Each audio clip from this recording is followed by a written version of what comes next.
What has been the biggest difference between coaching in the NBA and the WNBA?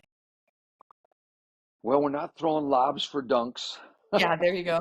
That was literally that was one of the first things that was different because it changes your offense and your defense. Yeah. I was thinking recently, if I were an NBA coach, how would I have to coach different? I was kind of doing it back in reverse now, Oh, and okay. defending against length and jumping ability was the first thing. I had players when I came into the W that you know if you got trapped against the sideline or everything else, a lot of guys could just jump and get themselves out of trouble Yeah. because of their athletic ability and size. And so um, I had to adjust that, our players really needed to be coached in, certain things along that line. Um, just because of size and strength and quickness, um, NBA players can cover more ground in a quicker amount of time. I mean, I've watched tapes that they've done, like LeBron James going from strong side to weak side, or vice versa, can cover it in an incredible amount of, short amount of time. As our athletes get bigger and stronger and faster, that gap is narrowing. But 20 years ago was a much bigger gap. Yeah. I think that I say this the right way. I think that the elite players in our league are incredibly elite relative to the rest of the league.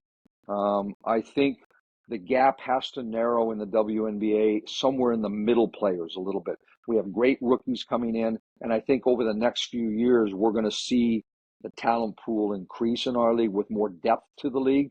Um, but in the NBA, I mean, you turn around, there's great players sitting on Every, benches everywhere yeah. and for 30 teams.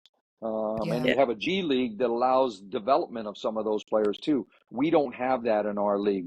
The developmental part is if you don't make a roster, your way to develop, as you guys know, is to go overseas or find another. You don't have that avenue of going to the G League Yeah. and working on your game and having been a direct affiliation with an NBA team. So I think that's a big difference. I couldn't, I was part of the developmental league for a while in the old CBA, which is now the G League on the men's side, and you could see I was graduating players to the NBA who were really good players, and so that depth of players still isn't quite there yet.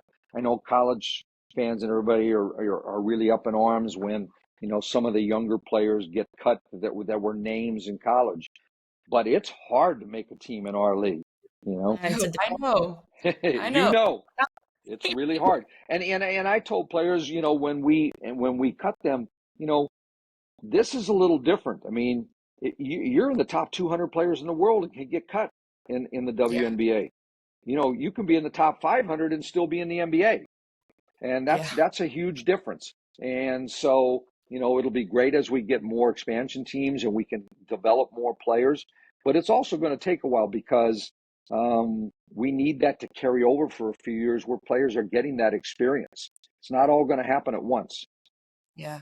Well, I try to explain to people too, like, this is the first 20, 30 years in the WNBA, Yes. and the NBA has been around for 70, going on 80. So we have Yep. a long way to go. We're just at the start of it. So, Yeah, between salaries and depth and number of teams and exposure, yeah. I mean, we're way ahead of where the NBA was as far as TV exposure and fans being able to see it, partly because, technology has changed and everything else. But when I first went in the NBA in the late 70s, the NBA finals were on tape delay.